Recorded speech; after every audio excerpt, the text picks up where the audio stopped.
হোক বা ত্রিপুরার ঘটনা, পুলিশ যে খোঁজ চালাচ্ছে তাতে কিন্তু আন্তর্জাতিকভাবে এই সাইবার চক্রের হদিশ পাওয়া গেছে এবং যেটা জানা যাচ্ছে দুবাই থেকে এই প্রতারণা চক্রের জাল বেছানো হয়েছিল। দুবাইয়ে বসে ভারতে চালানো হতো প্রতারণা চক্র। জুনে বিধাননগর সাইবার থানায় প্রায় কোটি টাকা প্রতারণার অভিযোগ দায়ের করেন এক চিকিৎসক। এখনো পর্যন্ত সেই গ্যাংয়ের 17 জনকে গ্রেপ্তার করেছে পুলিশ। ময়ূর ঠাকুর চক্রবর্তী আমাদের প্রতিনিধি সরাসরি রয়েছেন আমাদের সঙ্গে। বল, কিভাবে আন্তর্জাতিক স্তরে এই সাইবার চক্রের প্রতারণার জাল বিস্তৃত রয়েছে, কিভাবে ভারতের কোন কোন জায়গাকে টার্গেট করা হচ্ছে? দেখো, গতকালই বিধাননগর কমিশনারেটের তরফ থেকে যেটা বলা হয়েছে যে এটা একটা আন্তর্জাতিক প্রতারণা চক্র, এটা ইন্টারন্যাশনাল সাইবার ক্রাইমের র্যাকেট এবং এটা মূলত দুবাই থেকে পরিচালনা করা হতো। দুবাইয়ের আইপি ব্যবহার করা হতো যাতে তদন্তকারী আধিকারিকদের বিভ্রান্ত করা যায়। কিছুদিন আগে গত জুন মাসে বিধাননগর সাইবার ক্রাইমে একটা কমপ্লেন হয়। 1,10,00,000 টাকা একজন চিকিৎসক তিনি ইনভেস্ট করেন এবং তিনি ইনভেস্ট করার পরে যেটা দেখেন যে সেই 1,10,00,000 টাকা তিনি একটা ফেক জায়গায় ইনভেস্ট করেছেন এবং এরপরই পুলিশ আধিকারিকরা তদন্তে নেমে দেখে যে এটা একটা বড় গ্যাং এবং এই বড় গ্যাংয়ের 3 জন হচ্ছে মাথা, যারা দুবাই থেকে গোটা গ্যাংটা কন্ট্রোল করে। এরা ক্যাসিনো পার্লারের মধ্যে বসে গোটা এই ফ্রডের পরিকল্পনা করে এবং তারপর সেটা বিদেশে এদের বিভিন্ন লোক আছে তাদের মারফত সেগুলো এক্সিকিউশন হয়।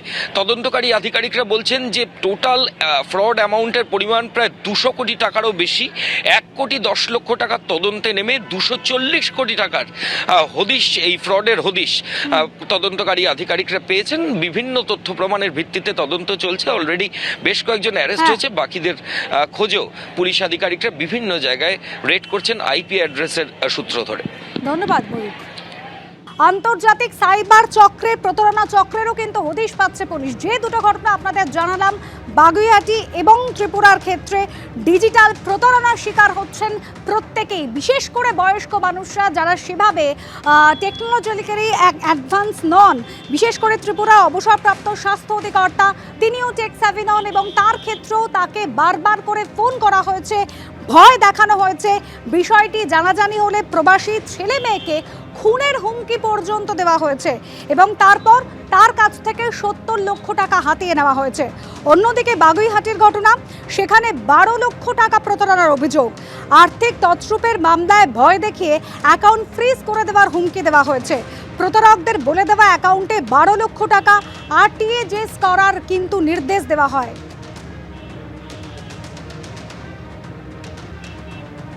সাইবার বিশেষজ্ঞ সন্দীপ সেনগুপ্ত এই মুহূর্তে রয়েছেন আমাদের সঙ্গে টেলিফোন লাইনে। সন্দীপ বাবু, বাগুইআটির ঘটনা, ত্রিপুরার ঘটনা, বারবার করে সাইবার প্রতারণা এবং ডিজিটাল অ্যারেস্ট করা হচ্ছে। বাগুইআটির ক্ষেত্রে আমরা দেখেছি ফোন করা হচ্ছে, বলছে আর্থিক তছরূপের মামলায় ফাঁসিয়ে দেওয়া হবে এবং ভিডিও কলে শুনানি পর্যন্ত হয়ে যাচ্ছে। পুলিশ কারোর খোঁজ পাচ্ছে না। কিভাবে এই ঘটনা থেকে বয়স্ক মানুষরা, বিশেষ করে যারা সেভাবে টেক স্যাভি নন, কিভাবে উদ্ধার পাবেন? দেখুন, এখন প্রায় দিনে 5-10টা করে কল আসে যেগুলো প্র্যাকটিক্যালি ডিজিটাল অ্যারেস্ট, মানে ফোন করে বলে আপনি কিছু একটা অপরাধ করেছেন এবং আমরা থানা থেকে বলছি আপনাকে অ্যারেস্ট করা হবে, আপনি ইমিডিয়েটলি টাকাপত্র দিয়ে এটাকে ফয়সালা করুন।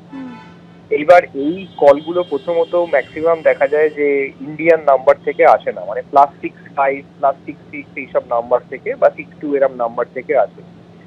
ইনফ্যাক্ট যদি +91 নাম্বার থেকেও আসে, অনেক সময় হোয়াটসঅ্যাপেও কল করে। এবার ভিডিও কল করুক বা যাই করুক, এবং ইনফ্যাক্ট আমরা দেখেছি ভিডিও কল একটা ইউনিফর্ম পরা পুলিশও দেখাচ্ছে যে কথা বলছে।